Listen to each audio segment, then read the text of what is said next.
Hello good morning, नमस्ते। Thumbnail तो पढ़ लिया होगा, देख लिया होगा आज का चैलेंज क्या है। आज हम लोग करने वाले हैं इलेक्ट्रोस्टैटिक्स 11th और 12th दोनों का, वो भी एक शॉट के अंदर कंप्लीट। तो बिना ज़्यादा टाइम वेस्ट किए करता हूँ स्टार्ट, ज़्यादा इसके अंदर खींचूंगा नहीं। सबसे पहले इलेक्ट्रोस्टैटिक्स क्या है, बेसिक्स पे से पढ़ाने की कोशिश करता हूँ। शॉर्ट में पढ़ाऊंगा, बहुत फोकस होकर सुनना है आप लोगों को। इसको ज़्यादा स्ट्रेच कर नहीं पाऊंगा क्योंकि बहुत कम टाइम में इसको चैलेंज हमको कंप्लीट करना है, ठीक है।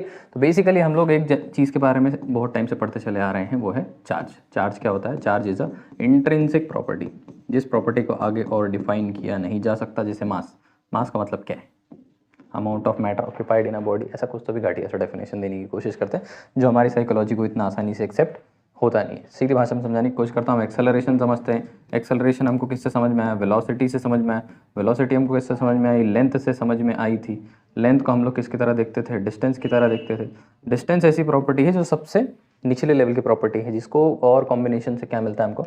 एक्सेलरेशन। तो जो बेसिक्स में बैठता है उसको क्या बोला जाता है? इंट्रिंसिक बोला जाता है। तो कोई भी मैटर जो एग्जिस्ट करता है यूनिवर्स में, उसके बहुत सारे इंट्रिंसिक प्रॉपर्टीज़ होते हैं, जैसे उसका मास, उसके अंदर अगर कोई ना कोई चार्ज है तो ये और ये दोनों एक दूसरे को थोड़ा बहुत एनालॉगस भी होते हैं। ग्रेविटेशन, इसकी वजह से ग्रेविटेशन एक चैप्टर हम लोग पढ़ते हैं, इलेक्ट्रोस्टैटिक्स एक चैप्टर हम लोग पढ़ते हैं। ये दोनों एक दूसरे से चैप्टर्स भी बहुत ज़्यादा रिलेट हो जाते हैं इनकी इंट्रिंसिक नेचर और सिमिलरिटी की वजह से, ठीक है। और बहुत सारे ग्रेविटेशन के लॉज भी हमको हेल्प करने वाले हैं। तो electrostatics deal with static electric charges. कोई भी बॉडी अगर तुम कंसिडर कर लो और वो अगर चार्ज्ड है, उसके ऊपर समझो कोई ना कोई पॉजिटिव या नेगेटिव चार्ज है, और ऐसी बॉडी अगर रेस्ट पे है, तो ये रेस्ट पे पड़ते हुए कैसा कैसा इन्फ्लुएंस डेवलप करती है, किस किस तरीके के इफेक्ट डेवलप करती है, इसके ऊपर कितने तरीके के फोर्सेस काम कर रहे हैं, ये सब चीज़ें समझने की स्टडी को हम क्या बोलना शुरू कर देते हैं? इलेक्ट्रोस्टैटिक्स बोलना शुरू करते हैं। इलेक्ट्रोडायनेमिक्स अगर इसको उल्टे तरीके से समझा जाए तो वहाँ पे क्या होना शुरू हो जाएगा? मैग्नेटिज्म वगैरह कंसेप्ट आना स्टार्ट हो जाएंगे। देखेंगे हम लोग उसके बारे में फ्यूचर वीडियोज़ के अंदर, उसके ऊपर भी बात होने वाली है, ठीक है। Quantization of charge.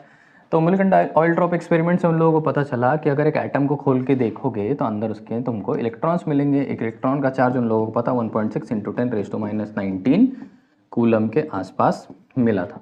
तो उन लोगों ने ये बात बताने की कोशिश की कि अगर इस पूरे सिस्टम के अंदर तुम देखने की कोशिश करोगे तो इसके अंदर या तो एक इलेक्ट्रॉन होगा, या तो दो इलेक्ट्रॉन होगा, या तीन इलेक्ट्रॉन होंगे, या चार इलेक्ट्रॉन होंगे। एक इलेक्ट्रॉन है तो 1 × 1.6 × 10⁻⁹ का चार्ज होगा। दो इलेक्ट्रॉन होंगे तो 2 × तीन इलेक्ट्रॉन होंगे 3 × 4 इलेक्ट्रॉन होंगे 4 × n नंबर्स ऑफ इलेक्ट्रॉन है तो n मल्टीप्लाइड बाय इस वैल्यू को हमने क्या बोलना शुरू कर दिया? E। यही कंसेप्ट है क्वांटाइजेशन चार्जेस का। तो इसके अंदर जो नंबर ऑफ इलेक्ट्रॉन्स होंगे वो हमेशा होल नंबर में ही होंगे। 1.5 इलेक्ट्रॉन तो होने नहीं वाला। 1 होगा, 2 होगा, 3 होगा, 4 10 होगा, 15 होगा, 50 होगा, n नंबर ऑफ इलेक्ट्रॉन होंगे। तो n की वैल्यू हमेशा कैसे रहने वाली है? इंटीजर रहने वाली है। तो n को अगर हम e से मल्टीप्लाई करते हैं तो हमको पता चल जाएगा कि इसके अंदर टोटल चार्ज कितना है। तो टोटल चार्ज हमेशा will be equal to n × e। This process is called as quantisation of charges, ठीक है। तो charge of an object must be integral multiple of e। Integral multiple होने का मतलब क्या है कि ये वैल्यू जो होनी चाहिए वो कैसी होनी चाहिए? एक इंटीजर वैल्यू होनी चाहिए। The charge of an object must be an integral multiple of plus minus of e। वो हमेशा कैसा होना चाहिए? इसका ही n × e के मल्टीपल वाले कंडीशन के अंदर होना चाहिए।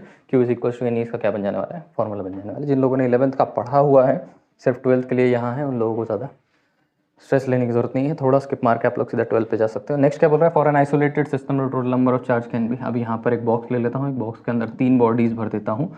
इस बॉडी के अंदर समझो 10 कूलम का चार्ज है, इस बॉडी के अंदर 5 कूलम का चार्ज है, इस बॉडी के अंदर 8 कूलम का चार्ज है। टोटल करने की कोशिश करेंगे 18 23 कूलम्स। अगर इनके अंदर इंटरफियरेंस हुआ, चार्जेस यहाँ से वहाँ ट्रांसफर हुए, तो नेक्स्ट जो इसके अंदर डेवलप होएगा, समझो दूसरी बॉडी बन जाएगी फर्स्ट वाली 10 कूलम की, सेकंड वाली बॉडी बन जाएगी 11 कूलम की, और थर्ड वाली बॉडी बन जाएगी 2 कूलम की। टोटल अभी भी तुम लोग करके देखोगे तो 23 कूलम ही इसका आंसर तुमको मिलने वाला है। इसका मतलब क्या है कि एक सिस्टम ले लो, उसके अंदर मल्टीपल बॉडीज़ भर दो और उन बॉडीज़ के अंदर इंटरेक्शन होता रहे, चार्जेस एक से दूसरे में, दूसरे से तीसरे में जाते रहे, कोई फर्क नहीं पड़ता। लेकिन जब तक ये सिस्टम आइसोलेटेड है मतलब इसके अंदर से चार्जेस जो है अंदर बाहर नहीं निकल सकते, तब तक इसके अंदर के नंबर ऑफ चार्जेस कैसे रहेंगे?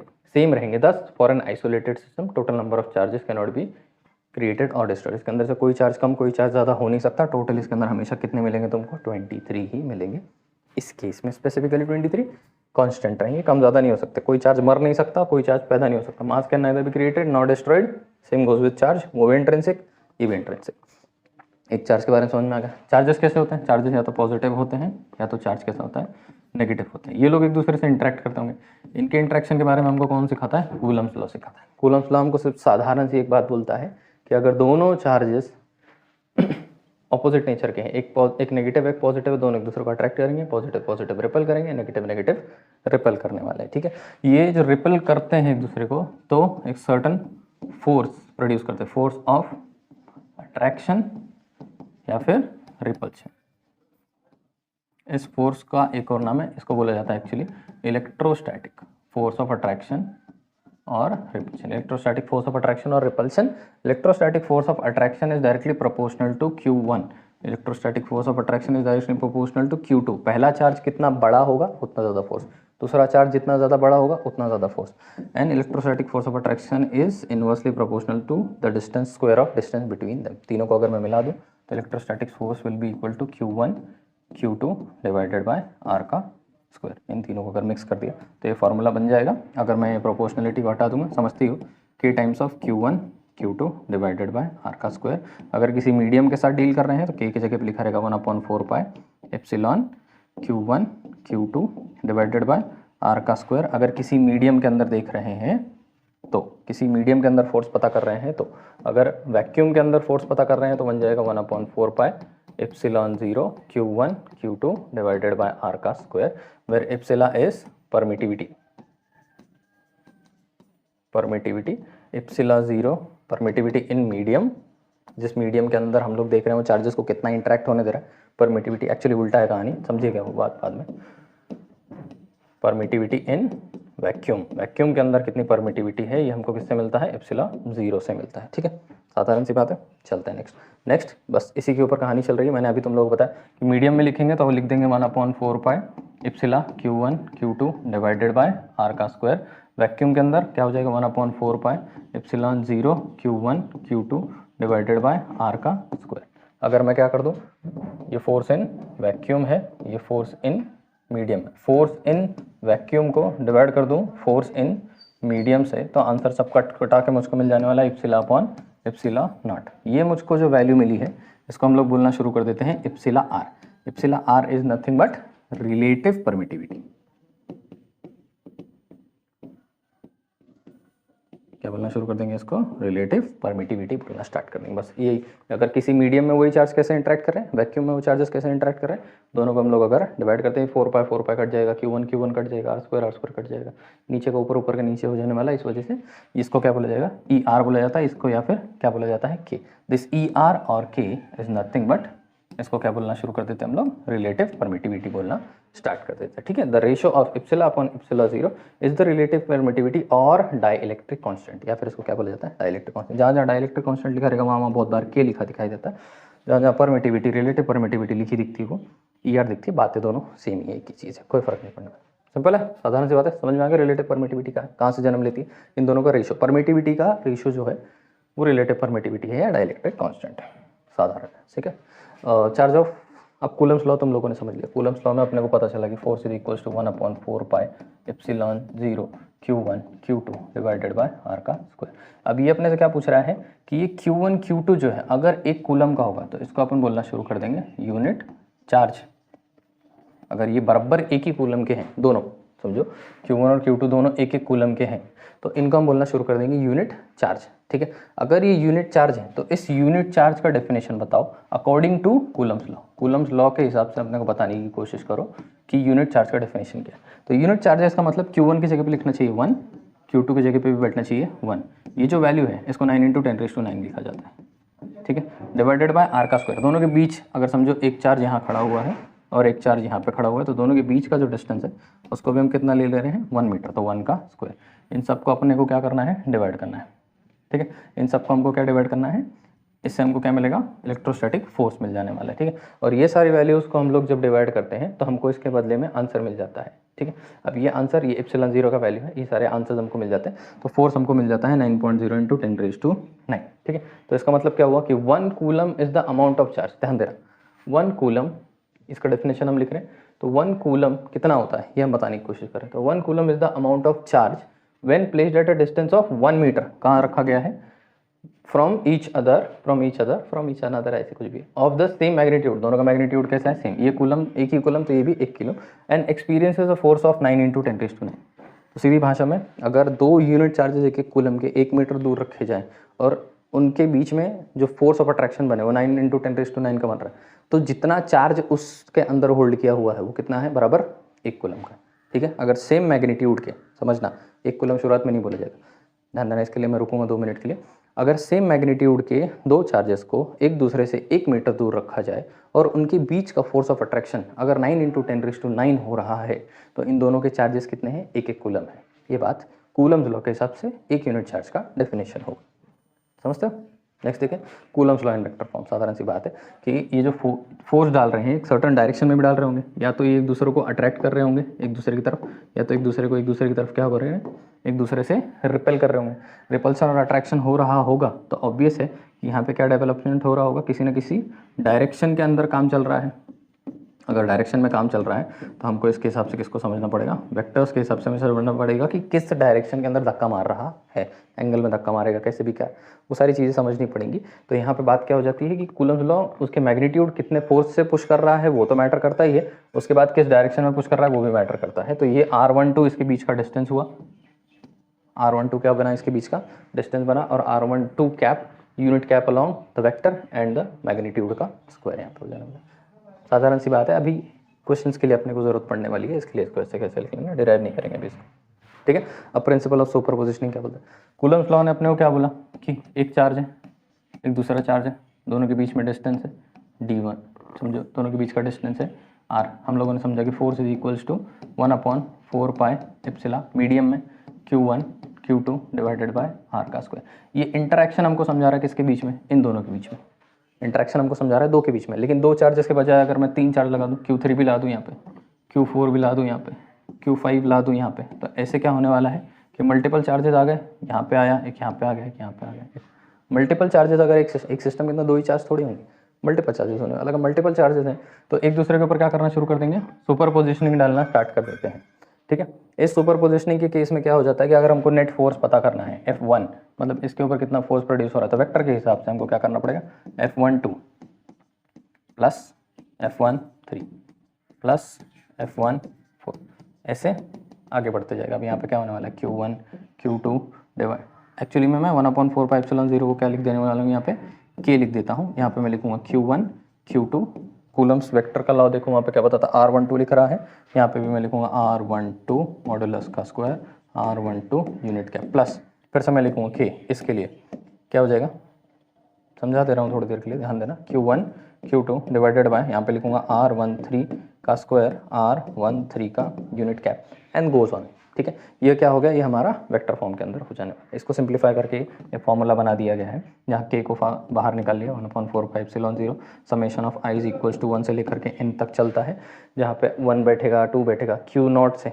लेके Qn तक। समझते हो, जिन लोगों ने 11th पढ़ा हुआ है उन लोगों को आसानी से समझ में आ जाएगा। इसी के समेशन वाला फॉर्मूला है, मैथ्स अगर आप लोगों ने पढ़ा है, समेशन की स्टोरी अगर 11th स्टैंडर्ड में पढ़ी है तो बहुत आसानी से आप लोगों को समझ में आ जाएगा। थोड़ा परेशान हो उस केस में तो मुश्किल है। चले नेक्स्ट, इलेक्ट्रिक फील्ड। यहाँ से एक बहुत इंपॉर्टेंट काज शुरू हो जाता है। हमने क्या समझा, हमने एक चार्ज देखा, हमने चार्ज समझा कि चार्ज कैसे पॉजिटिवली चार्ज इंट्रिंसिक प्रॉपर्टी, ये चार्ज क्या कर रहा है, किसी न किसी दूसरे चार्ज के साथ फोर्स ऑफ अट्रैक्शन या रिपल्शन बनाने की कोशिश कर रहा है।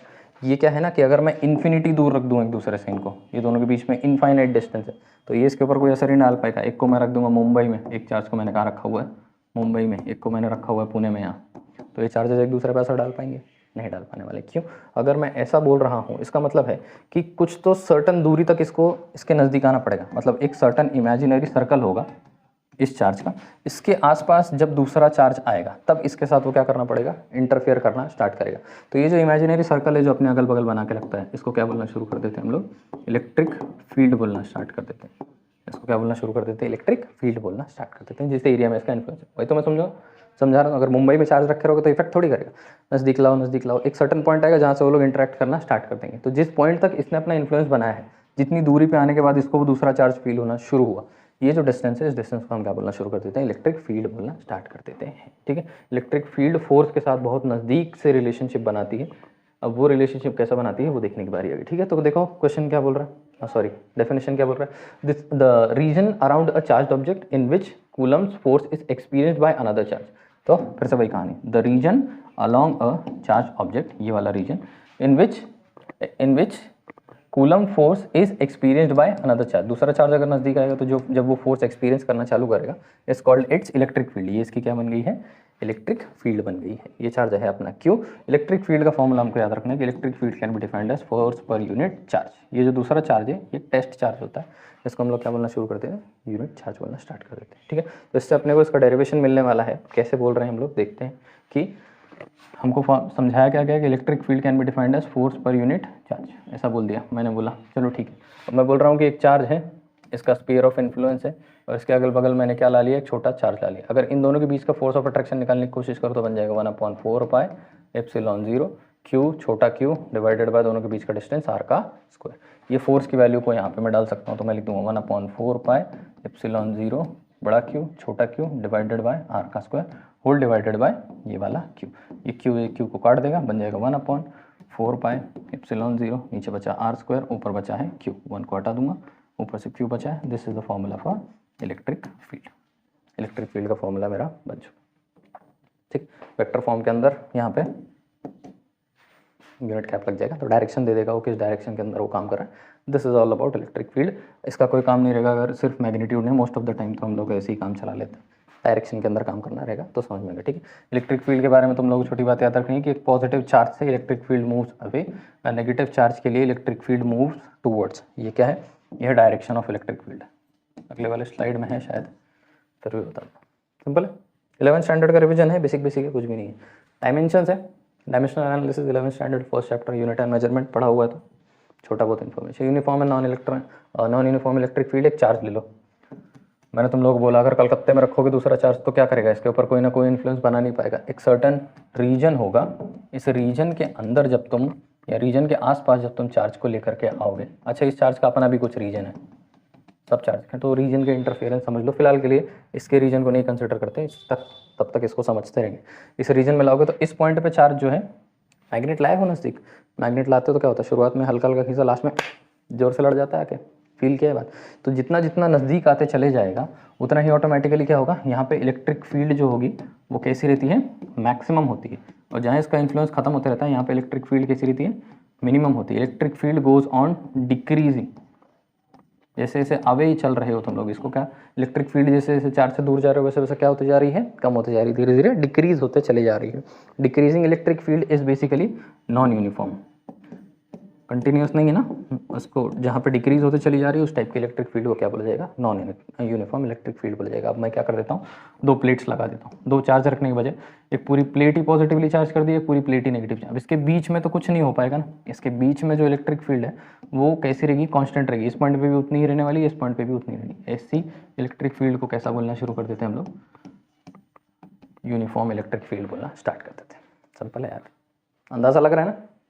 समझो ये प्लेट नहीं होती तो फिर ये जैसे जैसे दूर होते जाता वैसे वैसे यहाँ पे ई तुमको कैसा मिलता, मिनिमम मिलता, यहाँ पे ई कैसा मिलता तुमको, मैक्सिमम मिलता। मैक्सिमम मैग्नेटिक इलेक्ट्रिक फील्ड, यहाँ पे मिनिमम इलेक्ट्रिक फील्ड मिलती है। लेकिन बीच में नेगेटिव लगा देने की वजह से क्या हो गया है कि इधर ही ऑब्स्ट्रक्ट हो गया है, तो कंटिन्यूसली पॉजिटिव चार्ज एमिट कर रहा है, नेगेटिव चार्ज एमिट कर रहा है, बीच में दोनों के फोर्स ऑटोमेटिकली मेंटेन्ड है, दोनों तरफा बराबर है। ठीक है, अब ways of calculating electric field calculate करने का भी कुछ ना कुछ तरीका होना चाहिए। हमको फॉर्मूला 10th स्टैंडर्ड में सिखाया जाता था कि potential difference can be defined as work done per unit charge, हमको सिखाया गया था। Potential difference can be defined as work done per unit charge. ठीक है, इस हिसाब से वर्क डन अगर मेरे को चाहिए होगा तो मैं इसको इससे मल्टीप्लाई कर दूंगा, मैं लिख दूंगा V इंटू क्यू, बस वही फॉर्मूला यहाँ पे लिखा हुआ है कि W is equals to V into Q. Basic physics के हिसाब से work done is equals to force into displacement, या फिर दोनों के बीच का डिस्टेंस D, दोनों चार्जेस के बीच का डिस्टेंस D। ये दोनों क्या हो जाएंगे, एक दूसरे के इक्वल हो जाएंगे। W will be equal to W, V Q will be equal to F upon D। ठीक है, समझते हैं ध्यान से। अब यहाँ पे क्या होने वाला है, इसको मैं लिख सकता हूँ F अपॉन क्यू, ये क्यू को मैंने नीचे ला लिया, वो D को मैंने उस तरफ ला लिया, will be equal to V upon D। तो F upon Q is equals to V upon D। ठीक है, पीछे से रखता हूँ एक स्टेप के लिए, ध्यान से समझने की कोशिश करना। यहाँ पे क्या हुआ कि electric field is F upon Q, ध्यान से समझो, electric field is F upon Q. तो F अपॉन क्यू के जगह पे क्या लिखा जा सकता है, electric field E is equals to V upon D। नया फॉर्मूला हमको इलेक्ट्रिक फील्ड के लिए बन गया है, V is electric potential, potential difference बोल दो, इलेक्ट्रिक पोटेंशियल बोल दो, चल जाएगा। तो V is equals to V upon D हमारा फॉर्मूला बन गया है फॉर इलेक्ट्रिक फील्ड। सिंपल सी बात है, समझ नहीं आ रहा है 5 स्टेप पीछे सर को, 10-15 सेकंड पीछे सर को, फिर से देखने की कोशिश करो। एक राउंड रिवर्स करोगे समझ में आ जाएगा। इलेक्ट्रिक फील्ड की बात कर रहा था मैं तुमको बार बार बता रहा था। चार्ज ने क्या करके रखा है, अपने अगल बगल इन्फ्लुएंस बना के रखा है। अब इन्फ्लुएंस कैसा बना के रखा होगा, एक सर्टेन शेप का बना के रखा होगा ना अपने अगल बगल। अगर मैं हाथ में एक चार्ज पकड़ लूँ तो अपने अगल बगल ये 3 डायमेंशन में इन्फ्लुएंस बना लेगा। समझ लो, इमेजिन करो कि एक स्फीयर बना लेगा। अगर वो स्फीयर बना लिया है तो हर तरफ से इलेक्ट्रिक लाइन्स निकल रही हैं, इलेक्ट्रिक फील्ड लाइन्स निकल रही हैं। बोलोगे इलेक्ट्रिक फील्ड लाइन क्या है, बताता हूँ। इलेक्ट्रिक फील्ड बाहर निकल रही है, मैं बोल रहा हूँ कि इलेक्ट्रिक फील्ड जनरेट कर रहा है। तो इलेक्ट्रिक फील्ड कंटिन्यूस होती है, कंटिन्यूस नहीं होती, एक इंडिविजुअल लाइंस में निकलती है। इन जो लाइंस को क्या बोला जाता है, इनको क्या बोला जाता है, इलेक्ट्रिक फील्ड लाइंस बोलना शुरू कर देते हैं हम लोग। इलेक्ट्रिक फील्ड लाइंस बोलना स्टार्ट कर देते हैं, ठीक है। अब इलेक्ट्रिक फील्ड लाइंस अगर निकल रही हैं तो इसको मेजर करने के लिए हमको क्या करना पड़ता है, पूरे के पूरे शेप में से कितनी सारी निकल रही हैं वो नहीं मेजर कर पाते हम लोग। तो एक शेप के एक छोटे से हिस्से को कंसिडर करते हैं। तो अगर मैं इमेजिन करूँ कि एक स्फीयर है तो इस स्फीयर के एक छोटे से हिस्से को कंसिडर करेंगे, ठीक है। तो मैं क्या करने वाला हूँ, ये पूरा का पूरा स्फीयर है, स्फीयर के इस हिस्से को कंसिडर करूँगा। तो इसके अंदर से कितनी लाइंस पास हो रही हैं वो चेक करूँगा। समझना ध्यान से, ये पूरा क्या जनरेट कर रहा है, इलेक्ट्रिक फील्ड जनरेट कर रहा है। ये पूरी इलेक्ट्रिक फील्ड एक सर्टन एरिया में से बाहर निकल रही है, पूरे में से निकल रही है वैसे तो, पर मैंने कंसिडर किया है एक छोटा सा एरिया। इस एरिया में से निकल रही है तो ये एरिया को मैं मान लेता हूँ ds। इसमें से इलेक्ट्रिक फील्ड निकल रही है E। अब जितना ज़्यादा इलेक्ट्रिक फील्ड होगी उतना ज़्यादा इलेक्ट्रिक फील्ड लाइन्स निकलेंगी, सही है। जितना ज़्यादा बड़ा एरिया होगा उतना ज़्यादा इलेक्ट्रिक फील्ड लाइन्स उसके अंदर से निकलेंगी। तो electric field lines passing through a area can be defined as electric flux. Electric flux और इलेक्ट्रिक फील्ड कुछ अलग बात नहीं है, बस ये रैंडमली पूरे शेप में से निकल रहा है तो इलेक्ट्रिक फील्ड एक छोटे से एरिया में से निकल रहा है तो उसको क्या बोलना शुरू कर देंगे, इलेक्ट्रिक फ्लक्स बोलना स्टार्ट कर देंगे। तो इलेक्ट्रिक फ्लक्स जो है वो क्या बन जाता है, d∅। या फिर इलेक्ट्रिक फ्लक्स को ऐसा बोला जा सकता है कि E/ds, और इसको भी हम लोग क्या दिखाते हैं, वेक्टर फॉर्म में दिखाते हैं। जब वेक्टर हटाते हैं तो इसके साथ क्या लग जाता है, कॉस थीटा लग जाता है। ये बताने की कोशिश कर रहा है कि ये जो एरिया तुमने कंसिडर किया हुआ है, इस एरिया में से जो कुछ भी परपेंडिकुलर लाइंस निकल रही हैं बस उनको ही कंसिडर करो। अगर कोई लाइन इनमें से एक सर्टन एंगल में निकल रही है तो एंगल के अंदर वो अपना कंपोनेंट रिजॉल्व कर रही होगी, उसको हम लोग बोलना शुरू कर देंगे ई कॉस थीटा। किसको कंसिडर करना है अपने को, कॉस थीटा को कंसिडर करना होगा, क्योंकि ये 2 कंपोनेंट बना लेगी ना। इलेक्ट्रिक फील्ड लाइन एक डायरेक्शन में चलती है, फोर्स फील्ड है, दबाव बनाती है। जब दबाव बनाती है तो एक एंगल में अगर दबाव बना रही होगी बेसिक फिजिक्स है तो उसके कंपोनेंट रिजॉल्व हो रहे होंगे। जो कंपोनेंट रिजॉल्व हो रहे हैं उनके अंदर से जो परपेंडिकुलर है हमारे एरिया को, हमारा एरिया को जो परपेंडिकुलर निकल रही है बस उसको ही कंसिडर करना है। इस वजह से ईडीएस लिखने के बजाय लिखते हैं ईडीएस कॉस थीटा। और अगर लाइन परपेंडिकुलर ही जा रही होगी, एंगल कितना बना लेगी समझ ही रहे हो, कॉस थीटा की वैल्यू 1 बन जाएगी। 1 बन गई एक बार कॉस थीटा की वैल्यू तो काम बन गया, ठीक है। इलेक्ट्रिक फील्ड भी इस तरफ ही जा रही है, एंगल भी इसी तरफ चल रहा है, 0 हो जाएगा एंगल, और ईडीएस दे देगा मुझको, ठीक है। समझ में आता है। अगर अब इतने छोटा सा एरिया था, इस छोटे से एरिया को मैंने क्या कंसिडर किया था, ds कंसिडर किया था। इसमें से इलेक्ट्रिक फील्ड निकल रही थी E, तो इसके वजह से मुझको छोटा सा ही फ्लक्स इसमें पता चलेगा ना, d∅। इसको क्या बोलना जाना है, ठीक है, छोटा सा ही पता चलेगा। अगर मेरे को पूरा का पूरा फ्लक्स पता करना है, पूरा फ्लक्स चाहिए मुझको, तो मुझको इंटीग्रेट करना पड़ेगा सब छोटे छोटे फ्लक्स को। छोटा छोटा फ्लक्स तब क्या करना पड़ेगा, मेरे को इंटीग्रेट करना पड़ेगा पूरे सरफेस एरिया से। मुझको क्या करना पड़ेगा, इसको इसमें से कितना निकल रहा है, इसमें से कितना निकल रहा है, इसमें से कितना निकल रहा है, इसमें से कितना निकल रहा है, सब मुझको क्या करना पड़ेगा, पता करना पड़ेगा। तो यहाँ पे क्या हो जाएगा, यहाँ पे मैं लिखूंगा EDS इंटीग्रेशन ऑफ EDS, यहाँ पे मैं E लिख दूंगा। DS इंटीग्रेशन की साइन यहाँ से हटेगी, DS पे लग जाएगी और वो बन जाएगा E इंटू DS। मतलब इस पूरे सरफेस, जो इमेजिनरी सरफेस अगल बगल बना हुआ है जिसमें से सारे इलेक्ट्रिक लाइंस ऑफ फोर्सेस बाहर निकल रहे हैं, उसका एरिया बन जाने वाला है। तो इसको कहीं कहीं EA लिखा हुआ मिलेगा तुमको, कहीं कहीं ES लिखा हुआ मिलेगा तुमको। एक ही बात है, S and A both of them stand for area. किसकी बात करते हैं, ये area. Area of what, area of this imaginary surface. इसके अगल बगल जो मैंने स्फीयर जैसा इमेजिनरी सरफेस बना के रखा हुआ है, इसके अंदर से कितना निकल रहा है, और इस इमेजिनरी सरफेस को हम लोग बोलते हैं गॉसियन सरफेस। समझ रहे हो, फिर से समझा देता हूँ। छोटा सा चार्ज कंसिडर कर लो, चार्ज के अगल बगल इन्फ्लुएंस बन रहा होगा, इन्फ्लुएंस अगल बगल वाली एरियाज में बन रहा होगा। वो एरिया जो है एक स्पेरिकल शेप का हो सकता है। अगर एक सिलेंड्रिकल शेप का रॉड लिया मैंने, ऐसा रॉड लिया और इसको चार्ज कर दिया, तो इसके अगल बगल जो एरिया बनेगा, जो इसके अगल बगल इन्फ्लुएंस बनेगा, वो एक सिलेंडर के शेप का बनेगा। ये जो इमेजिनरी सर्फेसेस हैं, ये हो गया, ये एक चार्ज है तो इसके अगल बगल स्फीयर है। ये जो इमेजिनरी सरफेस अगर बगल बन रहा है जिसके अंदर उसका इन्फ्लुएंस चल रहा है, उस सरफेस को हम क्या बोलते हैं, गॉसियन सरफेस बोलते हैं, इमेजिनरी होता है और सारी इलेक्ट्रिक फील्ड उस गॉसियन सरफेस से ही पास होते रहती है। हम लोग जो फ्लक्स कंसिडर करते हैं एक सर्टन एरिया में से, वो उसी इमेजिनरी सरफेस में से पास होती इलेक्ट्रिक फील्ड का कंसिडर करते हैं। समझ गए इलेक्ट्रिक फ्लक्स क्या। चलें नेक्स्ट, गॉस लॉ बहुत इंपॉर्टेंट है। इसके अंदर गॉस लॉ ने अपने को क्या बताया है कि इलेक्ट्रिक फ्लक्स जो होता है, हमको जो मिलेगा इलेक्ट्रिक फ्लक्स इज, अभी हमको समझ में आएगा, integration of electric field passing through all small small areas. ठीक है, इन्होंने एक नया स्टेटमेंट एक्सपेरिमेंटली दिया था, इसका भी डेरिवेशन है जो बन जाएगा Q अपॉन एप्सिलॉन 0। ये फॉर्मूला आप लोगों को अभी पकड़ के रखना पड़ेगा। Phi is equals to Q upon epsilon 0, depends upon the permittivity and charge. तो तुम्हारा फाई किसके ऊपर डिपेंड करेगा, सबसे पहले इस पर डिपेंड करेगा कि तुम्हारा चार्ज कितना ज़्यादा है। चार्ज जितना स्ट्रॉन्ग होगा इलेक्ट्रिक फील्ड लाइन्स उतने ज़्यादा होंगे, इलेक्ट्रिक फ्लक्स उतना ज़्यादा जनरेट होगा। दूसरा will be inversely proportional to permittivity. Permittivity इस केस में हमारे चार्जेस की, मीडियम की नहीं होती, मीडियम के खुद के अंदर के चार्जेस, ये चार्जेस नहीं। अगर मैंने एक डिब्बा ले रखा है, इस डिब्बे के अंदर उसके खुद के चार्जेस हैं, खुद का मैटर है ना उसके अंदर, उसके अंदर मैंने मेरे चार्ज डाल रखे हैं, उसके अंदर मैंने मेरे चार्जेस डाल के रखे हैं। अगर ये वाले चार्जेस ही आपस में बहुत इंटरेक्ट कर रहे हैं तो मेरे वाले नहीं कर पाएंगे। तो ये अपने चार्जेस को बहुत परमिटिविटी दे रहा है। अगर अपने चार्जेस को बहुत परमिटिविटी दे रहा है तो मेरे चार्जेस को परमिटिविटी कम मिल रही है। इस वजह से जब अपने चार्जेस को कम परमिटिविटी देगा तो मेरे चार्जेस ज़्यादा दिख पाएंगे, ज़्यादा इंटरैक्ट कर पाएंगे। इस वजह से it will be inversely proportional to epsilon naught. यहाँ पे लोगों को लगेगा कि परमिटिविटी अगर ज़्यादा अलाउ कर रहा है तो ज़्यादा फ्लक्स जनरेट करना चाहिए, करेक्ट बात है। लेकिन परमिटिविटी हमारे चार्जेस को नहीं दे रहा, परमिटिविटी खुद के मैटर के चार्जेस को दे रहा है। अगर इसके खुद के मैटर के चार्जेस, खुद ही सोचो ना, यहाँ पे और प्लस माइनस आना शुरू हो गए तो यही लोग इसको घेर लेंगे, ये दोनों को आपस में इंटरेक्ट करने देंगे क्या? अगर वो लोग शांत बैठे हुए हैं तो मतलब परमिटिविटी मीडियम की लो है खुद के चार्जेस के लिए, उसकी परमिटिविटी लो है तो हमारे चार्जेस को इंटरेक्ट करने के लिए ज़्यादा टाइम मिलने वाला है।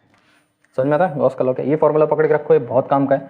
Phi is equal to Q upon epsilon 0 अभी हमारे बहुत काम आने वाला है। अब कोई भी एक बॉडी ले लो, हमारी बॉडी कैसी होती है, 1 डायमेंशनल हो सकती है, हमारी बॉडी 2 डायमेंशनल हो सकती है और हमारी बॉडी 3 डायमेंशनल हो सकती है। जो भी बॉडी को तुमने चार्ज कर रखा हो, अगर मैंने कागज़ को चार्ज, अगर मैंने एक पेन को चार्ज कर दिया, एक proton proton proton proton proton सिर्फ एक डायमेंशन में आगे बढ़ रहा है, ऊपर नीचे कुछ भी नहीं, तो उसको क्या बोलने शुरू कर देते हैं हम लोग, वो कैसा है, पूरी तरीके से लीनियर है।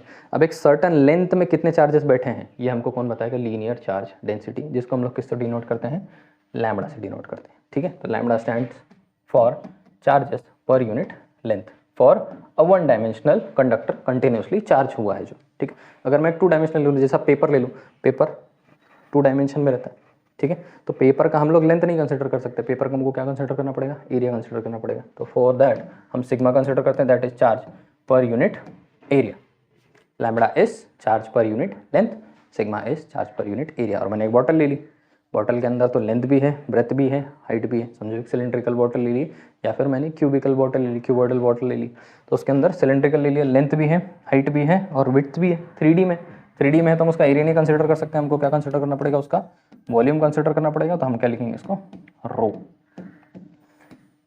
सिग्मा लैम्बडा, लैम्बडा तो जानते हो, समझता। तो ये चार्ज डिस्ट्रीब्यूशन है कि कोई भी टाइप की बॉडी, 1 डायमेंशनल, 2 डायमेंशनल, 3 डायमेंशनल, उसके अंदर चार्ज किस तरीके से डिस्ट्रीब्यूट। 1 डायमेंशनल बॉडी के अंदर चार्ज एक लाइन में डिस्ट्रीब्यूटेड होंगे, 2 डायमेंशनल बॉडी के अंदर 2 डायमेंशन में डिस्ट्रीब्यूटेड होंगे, 3 डायमेंशनल बॉडी के अंदर 3D में डिस्ट्रीब्यूटेड होंगे, लेंथ, हाइट और विड्थ के साथ। 1 डायमेंशन के अंदर लेंथ कंसिडर की जाएगी, 2 डायमेंशन में एरिया कंसिडर किया जाएगा, 3D के अंदर वॉल्यूम कंसिडर किया जाएगा।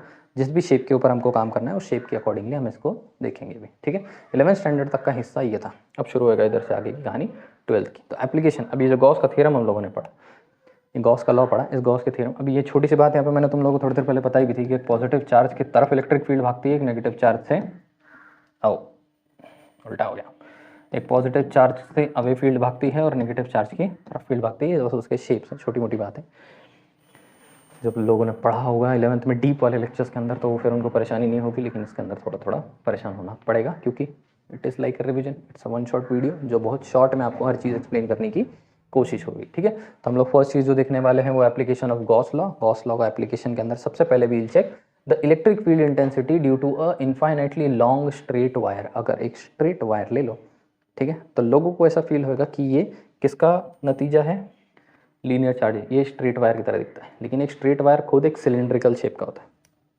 सिलेंड्रिकल शेप का होता है, या फिर थोड़ी देर के लिए ऐसा मान लो कि सिलेंड्रिकल शेप का होता है, उसका एरिया कंसिडर करते हैं हम लोग अगर उसके सरफेस के ऊपर बैठा हुआ, अंदर नहीं बैठा हुआ। 3D शेप का है मानता हूँ, तुम लोग बोलोगे फिर इसके अंदर आ गया, समझ में आता है? उसमें नहीं आ रहा तो 3D में आ गया, 3D में आया है, लेकिन उसका जो सरफेस है, बाहरी एरिया जो है सरफेस, वो सरफेस के ऊपर चार्जेस बैठे हुए हैं, सरफेस के अंदर चार्जेस नहीं बैठे हुए। सरफेस के अंदर चार्ज बैठेंगे तो हम किसको कंसिडर करना शुरू कर देंगे? वॉल्यूम कंसिडर करेंगे। अगर इसके अंदर, इस पेन के अंदर अंदर अंदर भी चार्जेस बैठे हैं, तो अगर इसके सरफेस पे बैठे हुए हैं तो हमको इसका सरफेस एरिया कंसिडर करना पड़ेगा। सरफेस एरिया कंसिडर अगर हमको करना है तो हम सिग्मा का इस्तेमाल करने वाले हैं। ठीक है, कैसे इस्तेमाल करते हैं देखो, यहाँ पे हमको समझ में आ गया कि हमको जिस बॉडी के साथ डील करना पड़ रहा है उसके सरफेस पे चार्जेस बैठे हुए, उसके सरफेस पे चार्जेस बैठे हैं, अंदर चार्जेस नहीं बैठे। बार बार बोल रहा हूँ, कंफ्यूज नहीं होना। अगर कोई ऐसा कंडक्टिंग सिलेंडर ले लो जिसके अंदर भी चार्जेस बैठे होंगे तो फिर गड़बड़ हो जाएगी, तो मुझको क्या लेना पड़ेगा? रो कंसिडर करना पड़ेगा, क्योंकि अंदर भी चार्जेस, ध्यान देना। ठीक है, तो यहाँ पे मुझको समझ में आता है कि सरफेस डेंसिटी, सरफेस के ऊपर कितनी चार्ज है वो डेंसिटी मुझको बताता था लैम्बडा। तो lambda is Q upon L, charge per unit length. तो अगर मुझको चार्ज चाहिए होगा तो लैम्बडा को, ये जो डिवीजन में लेंथ है उससे क्या कर देना पड़ेगा? मल्टीप्लाई करना पड़ेगा। Lambda is Q upon L, Q is equals to lambda into L, ये चले जाएगा इससे मल्टीप्लाई, ये मैंने कर दिया मल्टीप्लाई। अब फ्लक्स मुझको पता है कि मैं क्या कर लेता हूँ, मैंने अपना सिलेंडर कंसिडर कर लिया। सिलेंडर के अगल बगल, अगर ये एक सिलेंडर है तो सिलेंडर के अगल बगल जो इलेक्ट्रिक फील्ड बनेगी उसका भी शेप कैसा होगा?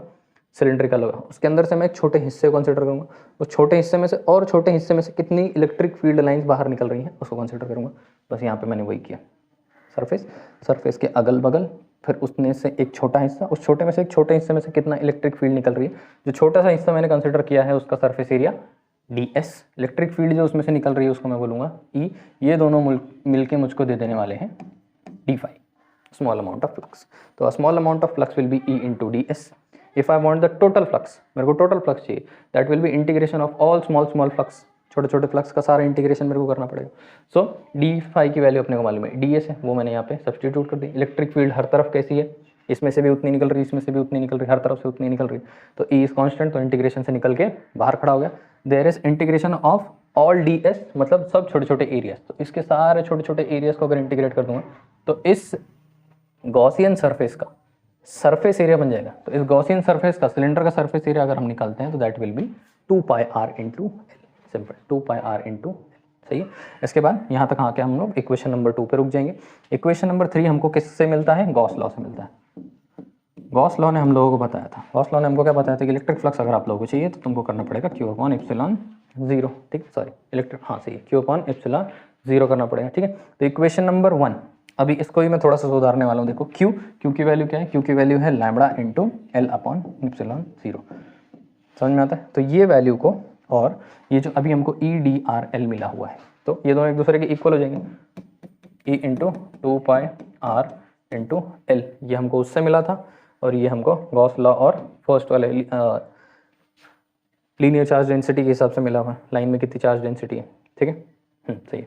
तो यहाँ पे मुझको क्या करना पड़ेगा? Lambda into L upon epsilon 0 will be equal, ये दोनों एक दूसरे के इक्वल हो जाएंगे, E into 2 pi R into L. ठीक है, अब इसी को अगर तुम लोग इंटीग्रेट कर, सॉरी दोनों साइड से जो कट रहा होगा उसको काटोगे तो वैल्यू बन जाएगी E will be lambda upon epsilon 0 2 pi R, lambda upon epsilon 0 into 2 pi, simple है। नेक्स्ट देखें, नेक्स्ट लॉ क्या है? Electric field intensity due to a uniformly charge spherical shell और हॉलो स्फीयर। ठीक है, अब ये स्फीयर है, स्फीयर की लेंथ नहीं होगी, वो कंडक्टर था, लंबा था, ये कैसा है? गोल है। गोल है तो इसका क्या कंसिडर करना पड़ेगा? एरिया कंसिडर करना पड़ेगा। एरिया कंसिडर करने के लिए वही रूल है, हम लोग क्या करने वाले हैं? सिग्मा, सिग्मा जानते हैं, sigma a charge per unit area. यहाँ पे क्या कर दिया? Q will be equal to sigma into area. Area sphere है, स्फीयर है, इसके लिए उसका एरिया क्या बन गया?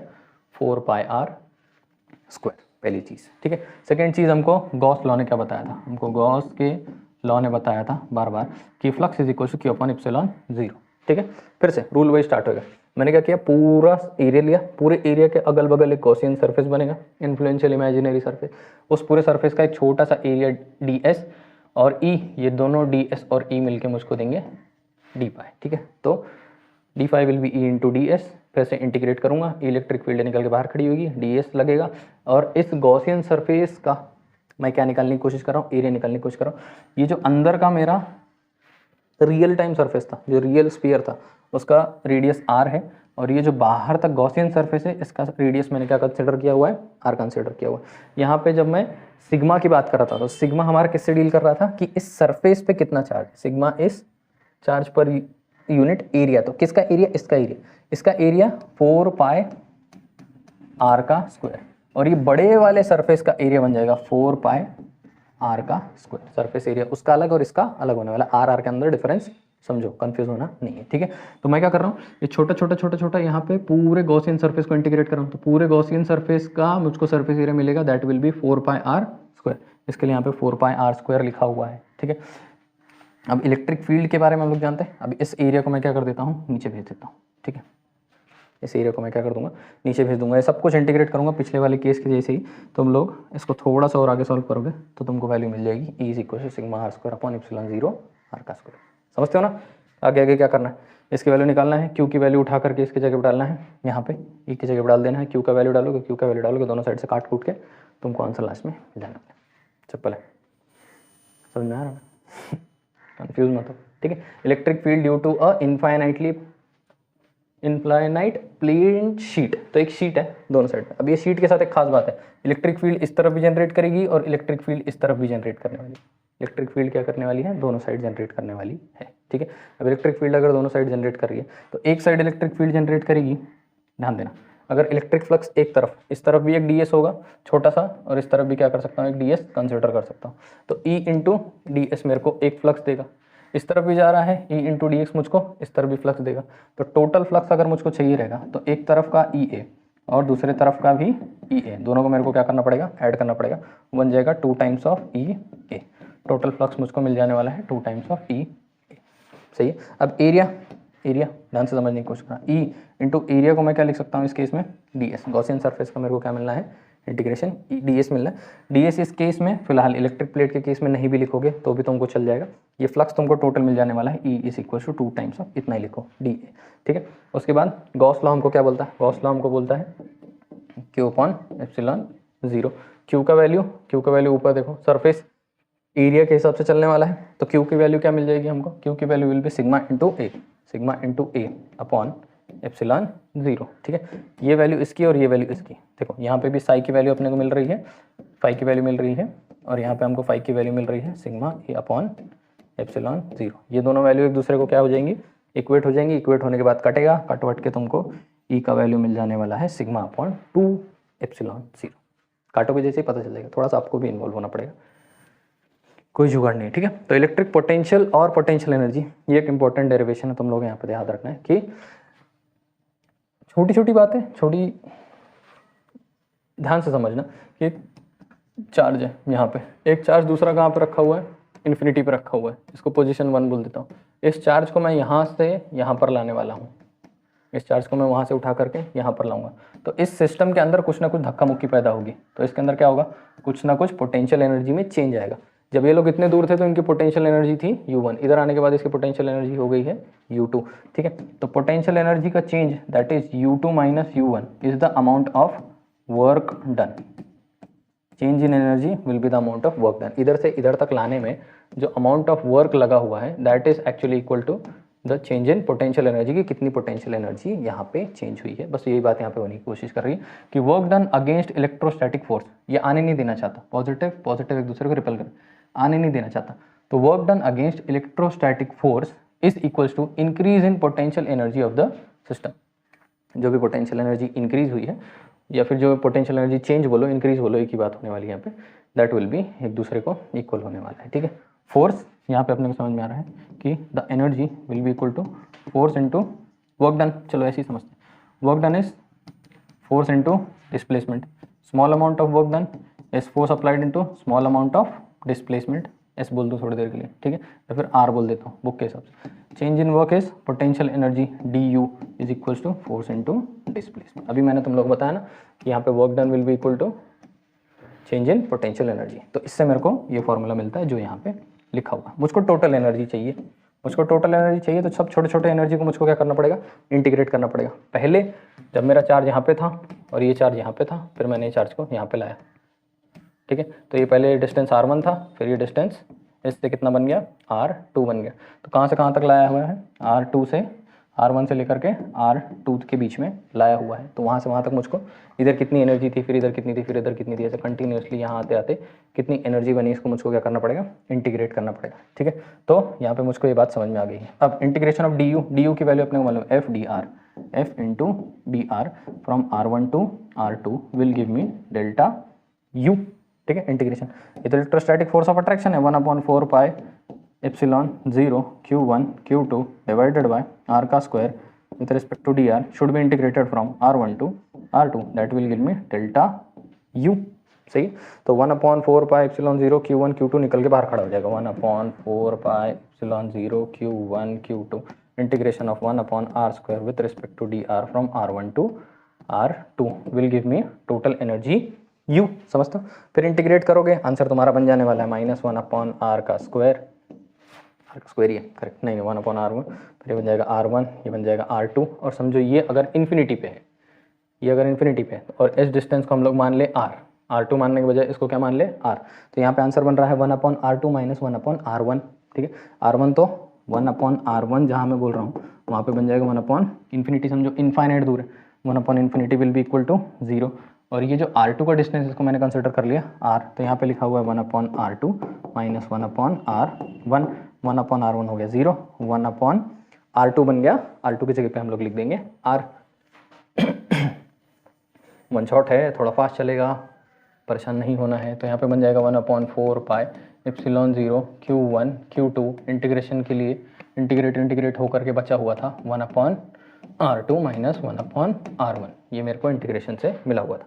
मैंने बोल दिया कि इनफाइनाइट दूर है, मैं करके भी दिखा रहा हूँ आप लोगों को। मैंने बोला था इनफाइनाइट दूर है, तो मैं 1/r2 को 1/r1 इसको क्या कंसिडर कर लिया, इन्फिनिटी कंसिडर कर लिया कि इन्फिनिटी से लाकर यहाँ पर रख रहा हूँ, ये बन जाएगा 0, ये बन जाएगा 1/r, यहाँ पे लिखा हुआ है Q1 Q2 multiplied by 1/4 pi epsilon 0। तो आंसर बन रहा है मेरा 1/4 pi epsilon 0 Q1 Q2 divided by R। जितने डिस्टेंस पे उसको ला के रखा है वही डिस्टेंस अगर मुझको पता चल जाए तो मेरा सिस्टम का potential energy, total potential energy मुझको पता चल जाएगी। सिंपल है, आसान है, कंफ्यूज नहीं ना। अगर नीचे R स्क्वायर हो गया तो इलेक्ट्रोस्टैटिक फोर्स हो गया, इलेक्ट्रोस्टैटिक फोर्स हो जाएगा, R स्क्वायर हुआ तो ये हो जाने वाला। ठीक है, इसके लिए force into R can be written as, यही लिखा हुआ है वहाँ पे, देखो ध्यान से, U is equals to F into R दिखता है। अगर फोर्स की जगह पे लिख दूंगा 1/4 पाई एप्सिलॉन 0, ध्यान देना, Q1 Q2 divided by R का स्क्वायर इंटू R, R के स्क्वायर से R मर जाएगा, नीचे बचेगा सिर्फ R। ठीक है, concept of potential. Concept of potential अपने को क्या बताने की कोशिश करता है कि एक चार्ज है Q, मैंने बोला एक सर्टेन एरिया तक क्या बना के रखता है, अपना इन्फ्लुएंस बना के रखता है। इस इन्फ्लुएंशियल एरिया को इसका इमेजिनरी सरफेस, गॉसियन सरफेस बोला जाता है। गॉसियन सरफेस को जन्म देती है इलेक्ट्रिक फील्ड, जन्म देती है इलेक्ट्रिक फील्ड। एक छोटे से एरिया में से पास करने से हमको क्या मिल गया था, इलेक्ट्रिक फ्लक्स मिल गया था। अब इस सरफेस में इस पॉइंट पे या इस पॉइंट पे या इस पॉइंट पे या इस पॉइंट पे कितनी पोटेंशियल है, इसकी कितनी ताकत है, इस पॉइंट पे, इस पॉइंट पे इसकी कितनी ताकत है, इस पॉइंट पे इसकी कितनी ताकत है, इस पॉइंट पे बाहर इसकी कितनी ताकत है, ये पोटेंशियल हमको बताती है। तो इसको, इस कॉन्सेप्ट को क्या बोलना शुरू कर देते हैं हम लोग, इसका इलेक्ट्रिक पोटेंशियल बोलना स्टार्ट कर देते हैं। ये हमको बताएगा कि कितने भी सर्टेन डिस्टेंस दूर उस चार्ज पे से उसकी पोटेंशियल कितनी है प्रेशर पैदा करने की, या फिर सॉरी प्रेशर तो नहीं, फोर्स ऑफ अट्रैक्शन इन्फ्लुएंस पैदा करने की पोटेंशियल उसकी कितनी है। ठीक है, जन्म इसका होता है हमारे इक्वेशन से 1/4 pi epsilon 0 Q1 Q2 divided by R का स्क्वायर। ये इलेक्ट्रोस्टैटिक फोर्स है हमारा, इसका फॉर्मूला है। और यहाँ पे इलेक्ट्रोस्टैटिक फोर्स का नहीं, इसके अंदर potential, electric potential, potential energy, potential difference से ही निकलता है। ठीक है, मैं इसको थोड़ा सा सिंप्लीफाई कर लूँगा, मैं लिखूँगा 1/4 पाई एप्सिलॉन 0, इधर मैं लिख लूँगा Q1। ठीक है, Q1 मैं अंदर कर लूँगा, ठीक है, और R भी मैं अंदर कर दूँगा, बाहर मैंने क्या छोड़ दिया, Q2 छोड़ दिया। इसको मैं बोलूँगा पोटेंशियल ऑफ चार्ज Q1, इसको मैं बोलूँगा पोटेंशियल ऑफ चार्ज Q1। ठीक है, वैसे ही मैं ऐसा लिख सकता हूँ, इक्वेशन क्या है मेरा एनर्जी का, 1/4 pi epsilon 0 Q1 Q2 divided by R square. मैं Q2 को, R स्क्वायर नहीं होगा, R होगा, मैं Q2 को अंदर ले लूँगा, 4 पाई एप्सिलॉन 0 को वैसे रहने दूंगा, Q1 को मैंने इक्वेशन के बाहर निकाल दिया। ये जो एक्सप्रेशन बना है this is potential at point R due to charge 2। ठीक है, तो potential due to at distance R potential at a distance r will be equal to q times of 4 pi epsilon 0 r, 4 pi epsilon 0 r। तो इससे सिर्फ ये calculate करना है कितना डिस्टेंस है दूर और किससे मल्टीप्लाई कर देना है, इसी के चार्ज से। इस चार्ज को 4 पाई एप्सिलॉन 0 कितना डिस्टेंस है r, this will give me the potential at that point. उस पॉइंट पे कितनी पोटेंशियल है ये मुझको बता देगा। सिंपल, क्लियर, आसान, कोई तकलीफ। Next, relationship between electric potential. इस फॉर्मूले को तुम लोगों को याद ही रखना पड़ेगा, इसको डिराइव कर पाना भी थोड़ा पहाड़ काम है, वन शॉट में इसको डिराइव नहीं करेंगे। E is equals to D V by D X, E is equals to V upon D. करके दिखा सकता हूँ मैं इसको, कोई टेंशन नहीं, पर करूँगा टाइम आने पे। ठीक है, electric potential due to a point charge, कुछ भी नहीं है, कहानी बस वही है इलेक्ट्रिक पोटेंशियल की। वापस से ध्यान से समझने की कोशिश करना कि work done is force into displacement. Force का तुम लोग सारा फॉर्मूला यहाँ सब्सटीट्यूट करोगे, नीचे छूटेगा r का स्क्वायर, r स्क्वायर को यहाँ पे x raise to -1, integration of 1 upon ऐसे r स्क्वायर था, डिस्टेंस को x कंसिडर किया और ऊपर ले जाके उसको कर दिया x raise to -2 with respect to distance x। यहाँ पे x लिया हुआ है ना, इसके लिए r नहीं लिखा, x लिखा, यहाँ पे dr लिख देते, काम हो जाता है। ठीक है, इंटीग्रेट होएगा फिर से। इलेक्ट्रिक पोटेंशियल वाली कहानी जो है, पीछे वाली कहानी हम लोगों ने देखी वही है। तो यहाँ पे क्या बन जाने वाला, q upon 4 pi epsilon 0 into R will be work done. यहाँ पे तुम लोग पिछला वाला इसका जो डेफिनेशन था पोटेंशियल एनर्जी का जो डेरिवेशन था, पोटेंशियल एनर्जी का डेरिवेशन और इसका डेरिवेशन एकदम सेम टू सेम ही है। ठीक है, potential energy will be equal to work done. ठीक है, अब यहाँ पे ध्यान देना है कि this is the electrostatic potential at point A due to charge q। इसके लिए electric potential will be equal to work done will be equal to q upon 4 pi epsilon 0। बस इतनी बात तुम लोगों को अभी तक के लिए याद रखना है। ठीक है, कुछ कुछ फॉर्मूलेज हैं जो डायरेक्टली याद रखोगे तो भी चलेगा।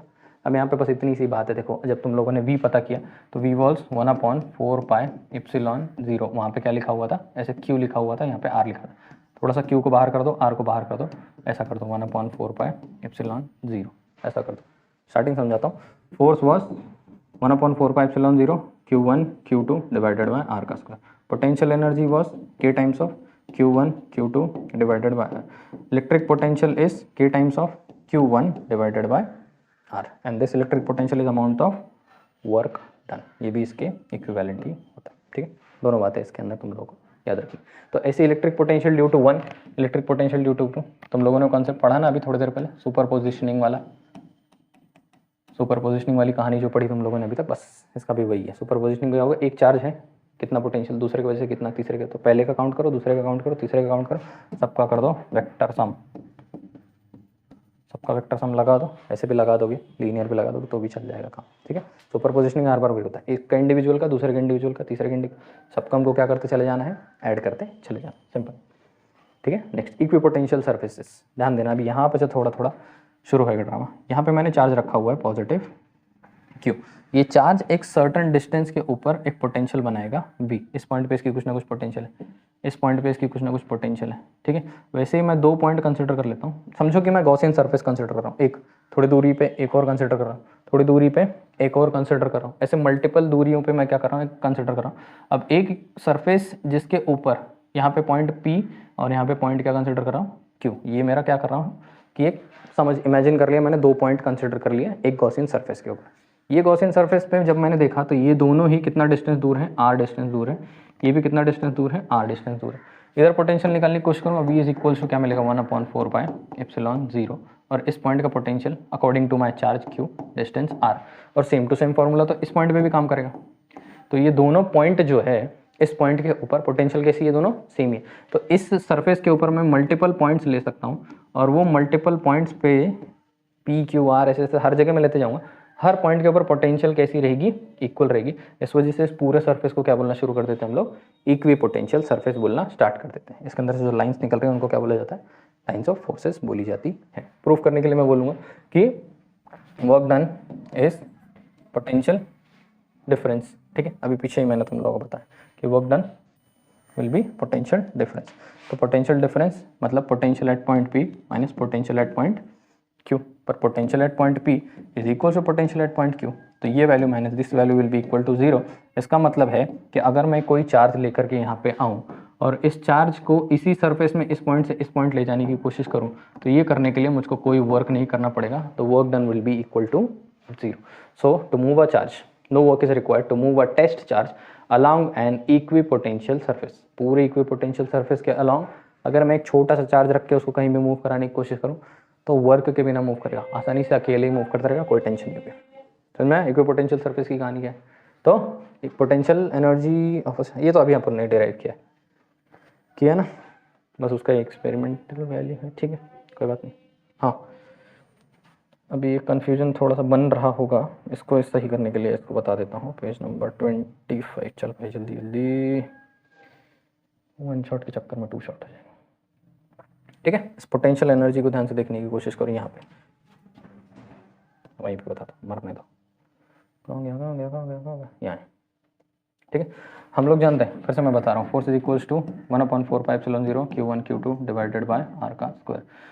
Potential energy will be K times of Q1 Q2 divided by R. उसके बाद नीचे electric potential will be K times of Q1 divided by R. अगर मैं कोई टेस्ट चार्ज लेकर, ये मेरा Q1 है जिसकी पोटेंशियल एट पॉइंट R1 यहाँ पे थी, अगर मैं कोई टेस्ट चार्ज इसके एरिया में नज़दीक लेकर के आ रहा हूँ तो इसके इतने पार्ट कंसिडर करो, सेम टू सेम ही दिख रहे हैं.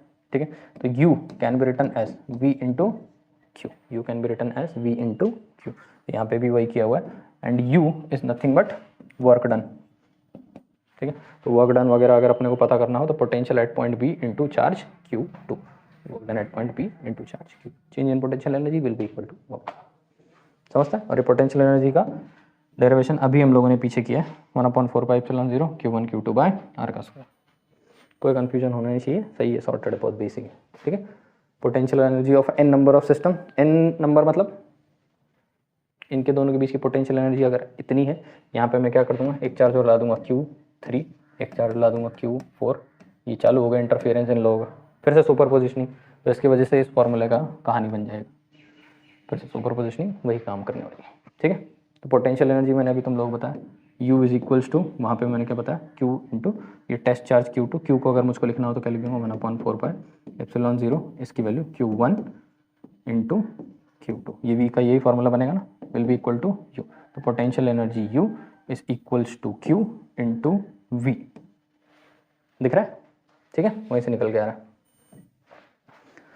छोटी मोटी बातें हैं. ठीक है, अगर मैंने एक सब्सटेंस ले रखा है, एक सब्सटेंस के अंदर एटम है, एटम के अंदर एकदम नज़दीक न्यूक्लियस के बैठे हुए इलेक्ट्रॉन से आसानी से मूव नहीं कर सकते. जो आसानी से मूव नहीं कर सकते उनको हम क्या बोलना शुरू कर देते हैं, बाउंड चार्जेस बोलना स्टार्ट कर देते हैं.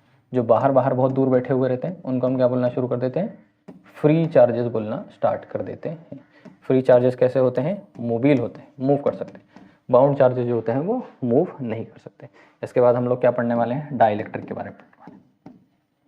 डाइलेक्ट्रिक क्या है, डाइलेक्ट्रिक कुछ नहीं होता. डाइलेक्ट्रिक एक इंसुलेटिंग मटेरियल है. कौन से टाइप के डाइलेक्ट्रिक होते हैं, 2 टाइप के होते हैं. एक तो होते हैं पोलर और एक होते हैं नॉन पोलर. जैसे substances, chemistry, polar non polar. Polar कैसे होते हैं, जिनका एक साइड पॉजिटिवली चार्ज होता है, एक साइड नेगेटिवली चार्ज होता है. नॉन पोलर कैसे होते हैं, जो एक साइड पॉजिटिव नेगेटिवली चार्ज नहीं होते. इनको अगर मैंने इलेक्ट्रिक फील्ड में डाल दिया, इसको अगर मैंने इलेक्ट्रिक फील्ड में डाल दिया, तो जब इलेक्ट्रिक फील्ड दोनों साइड नहीं लगाई थी, ध्यान देना बहुत सिंपल है, तो ये से रैंडमली अरेंज्ड थे, positive negative positive negative positive negative positive negative negative positive, ऐसे अरेंज थे. जब मैंने इलेक्ट्रिक फील्ड लगा दी तो ये सब ने अपने आप को कैसे अरेंज कर लिया, लीनियर है, पॉजिटिव नेगेटिव पॉजिटिव नेगेटिव. इसको क्या बोला जाता है, इसको बोला जाता है पोलराइजेशन. क्या कर दिया मैंने, इनको पोलराइज कर दिया. किस में डाला मैंने, इनको इलेक्ट्रिक फील्ड में डाल दिया. इलेक्ट्रिक फील्ड में डाल दिया, ये क्या हो गए, दोनों सीधे हो गए. इस तरफ से पॉजिटिव चार्ज प्लेट लगाई, इस तरफ से नेगेटिव चार्ज लगाई, नेगेटिव वाला पॉजिटिव की तरफ अट्रैक्ट हुआ, पॉजिटिव वाला नेगेटिव की तरफ अट्रैक्ट हुआ. ये वाले ऐसे नहीं होते. ये वाले अपने आप को क्या कर लेते हैं, ये पहले से ये अपने आप को थोड़ा सा कर लेते हैं डिस्टॉर्ट. डिस्टॉर्ट कर लेते हैं मतलब अपना शेप तोड़ लेते हैं. शुरुआत में इनका शेप कैसा, शुरुआत में इनका शेप ऐसा रैंडम होता है, कोई शेप नहीं होता, पोल्ड नहीं होता. पॉजिटिव नेगेटिव चार्जेस होते हैं इनके अंदर. ठीक है, पर जब मैं इनको इलेक्ट्रिक फील्ड में लगाऊंगा तो ये कुछ ऐसा शेप बना लेंगे, अपने आप को क्या कर लेंगे, डिस्टॉर्ट कर लेंगे. अपने आप को क्या कर लेंगे, डिस्टॉर्ट कर लेंगे। तो यहाँ पे अपने को polar dielectrics, non polar.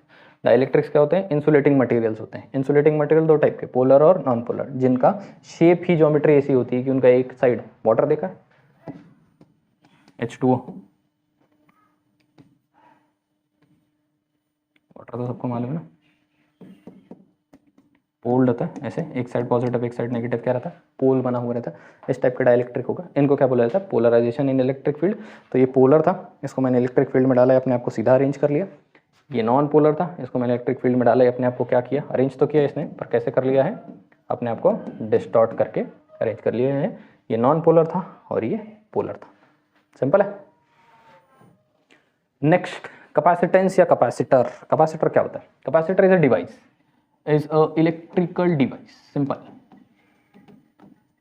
What is a capacitor? A capacitor is an electrical device used to store small amount of electric charge. क्या स्टोर करेगा, इलेक्ट्रिक चार्ज। मैंने दो टाइप के प्लेट ले लिए, एक प्लेट को मैंने नेगेटिवली चार्ज करके क्या कर दिया है, थोड़ा सा ग्राउंड में लगा दिया। इसको क्या कर दिया मैंने, ग्राउंड में लगा दिया। ग्राउंड में लगने की वजह से इसके सारे के सारे, स्टार्टिंग में मैंने इसको ग्राउंड में लगा दिया। ग्राउंड में लगने की वजह से थोड़े बहुत चार्जेस इसके अंदर से क्या हो गए, नीचे चले गए हैं। अर्थ जो है बहुत बड़ा रिजर्वायर होता है चार्जेस का।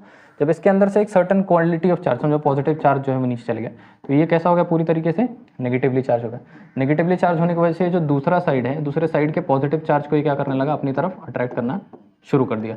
जब अपनी तरफ अट्रैक्ट करना शुरू कर दिया तो इसके अंदर क्या बन गई, इलेक्ट्रिक फील्ड बन गई। इलेक्ट्रिक फील्ड बन जाने की वजह से इसके अंदर क्या बन गई है, इसके अंदर कैपेसिटी बन गई है टू स्टोर चार्जेस। ये कैपेसिटी बन गई है, इस वजह से ऐसे डिवाइस को हम क्या बोलना शुरू कर देते हैं, कैपेसिटर बोलना स्टार्ट कर देते हैं। इलेक्ट्रिकल डिवाइस, ठीक है।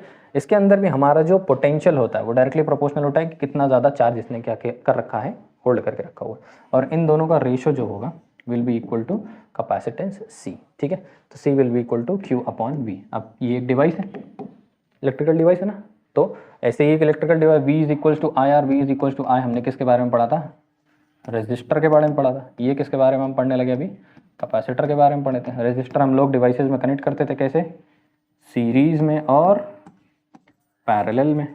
कैपेसिटर भी हम क्या करेंगे, किस में कनेक्ट करेंगे, सीरीज। छोटी छोटी चीज़ें हैं, इसके बारे में तुम लोग लिख सकते हो, डायमेंशन वगैरह, साधारण सी बात है, कुछ भी इतना मुश्किल नहीं है इसके अंदर, ठीक है। तो अगर मैंने कैपेसिटर को सीरीज में लगा दी, तो एक सीरीज के अंदर क्या होता है कि पोटेंशियल कंटिन्यूसली कांस्टेंट रहता है। तो इसको भी V1 सॉरी इसके अंदर करंट कंटिन्यूस चलेगा, पोटेंशियल क्या होगी, चेंज होगी, V1 V2 V3 चेंज होती चलेगी, ठीक है। मैंने अभी तुम लोग बताया कि होगा क्या, कि potential is directly proportional to amount of charge.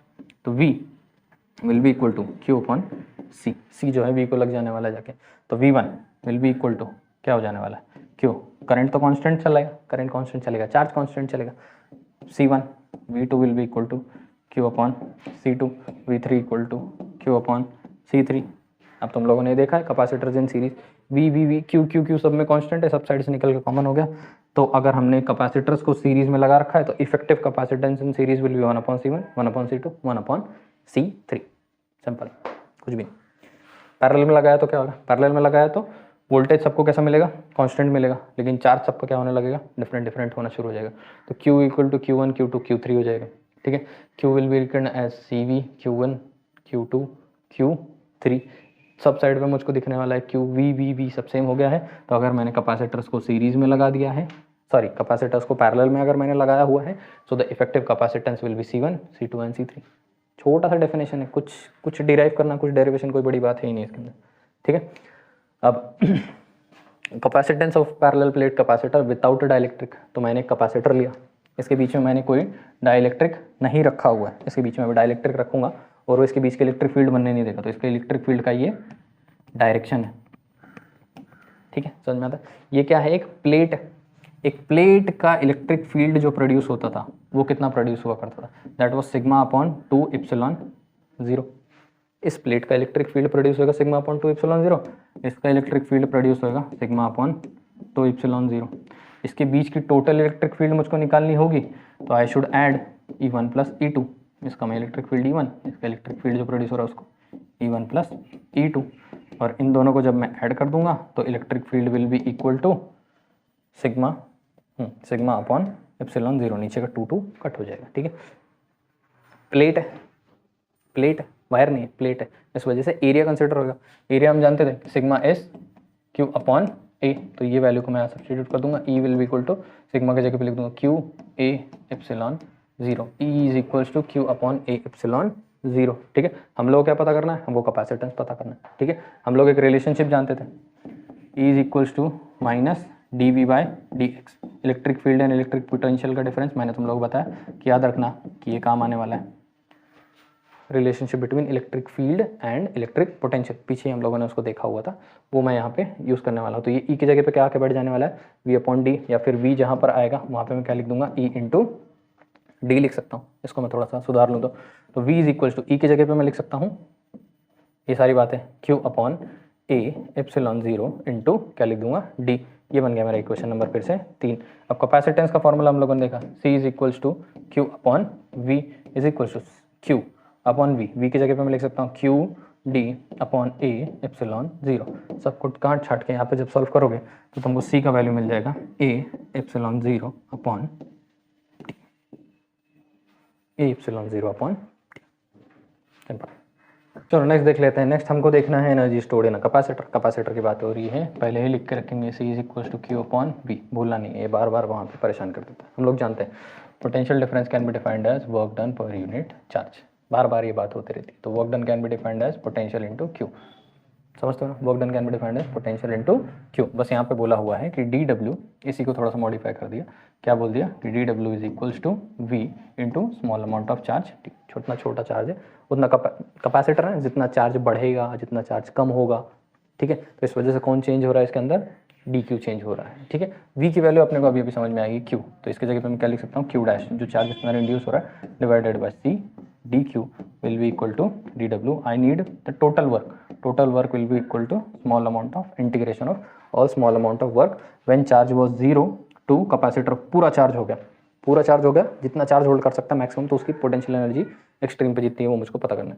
W मेरे को पता चल जाएगा, वर्क मुझको ऐसे पता चल जाने वाला है। ठीक है, डी डब्ल्यू की जगह पे मैं सब्स्टिट्यूट कर सकता हूँ अभी, work done is equals to integration from 0 to maximum charge Q, D W can be written as Q dash, Q लिख दूंगा थोड़ी देर के लिए, divided by C D Q. ठीक है, ये सब इंटीग्रेशन देखो आगे बढ़ेगा, फिर ये 1/c इसमें से बाहर निकल आएगा, integration from 0 to Q 1/c times of, okay 1/c तो निकल गया, अंदर बचेगा Q times of D Q अंदर बचने वाला है।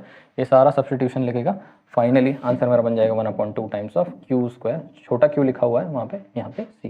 This is the amount of work done. मेरे को क्या मिल गया इससे, वर्क डन मिल गया। तो अगर ये वर्क डन है तो work done will be equal to U. ठीक है, तो potential energy stored in a capacitor will be 1/2 times of Q square by C. ध्यान देना यहाँ पे थोड़ी थोड़ी चीज़ें चेंज होंगी, जैसा क्यू के जगह पे मैं ऐसा लिख सकता हूँ, Q is equals to C into V लिख सकता हूँ, यही फॉर्मूले के हिसाब से। ठीक है, तो क्यू के जगह पे मैं सी ऐसा लिख सकता हूँ, क्यू की जगह पे लिख सकता हूँ Q square C square V square divided by C, that will be equal to 1/2 times of C को काट देगा सी वी का स्क्वायर। ऐसे ही कुछ इक्वेशंस के एक्सप्रेशन ऐसे घूम घूम के बनते रहेंगे, एक ही बात, half into C V square half into Q V. तो यहाँ पे देखना वो भी कर देता हूँ, 1/2 सी वी इंटू वी लिख देता हूँ, will be equal to U. ठीक है, C V can be written as Q, तो half into Q into V is equals to क्या बन जाएगा मेरा, यू बन जाएगा। 3 फॉर्मूले मुझको पोटेंशियल एनर्जी के एनर्जी स्टोर्ड इन कैपेसिटर के निकल के मिल रहे हैं। मजा आ रहा है? तो इतने सारे डेरिवेशन और इतने सारे कंसेप्ट के साथ आप लोगों को डील करना है इलेक्ट्रोस्टैटिक्स के अंदर। मैंने बहुत शॉर्ट में, बहुत फास्ट, बहुत लिमिटेड स्पेस और टाइम के अंदर आप लोगों को रिवाइज करवाने की कोशिश की है पूरा इलेक्ट्रोस्टैटिक्स। एक राउंड ये वीडियो को देखते चलो, जब भी तुमको रिवाइज करना हो फालतू बैठे रहो तो 2x पे लगा दो, 1-1.25 घंटे का वीडियो हो गया होगा। ये वीडियो को क्या करते चलो, आधे 2 टाइम्स की स्पीड पे लगा करके देखते चलोगे, सारे डेफिनेशन सारे डेरिवेशन क्या हो जाएंगे, थोड़ा थोड़ा रिवाइज हो जाएंगे। 11 से लेकर 12 तक का सारा कंटेंट तुम्हारा रिवाइज हो जाएगा। मेरे को नहीं लगता कि इससे ज़्यादा सिंप्लीफाई और शॉर्ट किया जा सकता है। This is the best I can do. I try to improvise more in the next video lectures. This will be the biggest and the longest video that I have made in the one shot series. आगे वाले video थोड़े थोड़े छोटे छोटे होंगे इनके comparison में। So this is all for today, see you all in the next वाला वीडियो। तब तक के लिए बाय बाय, हैव फन।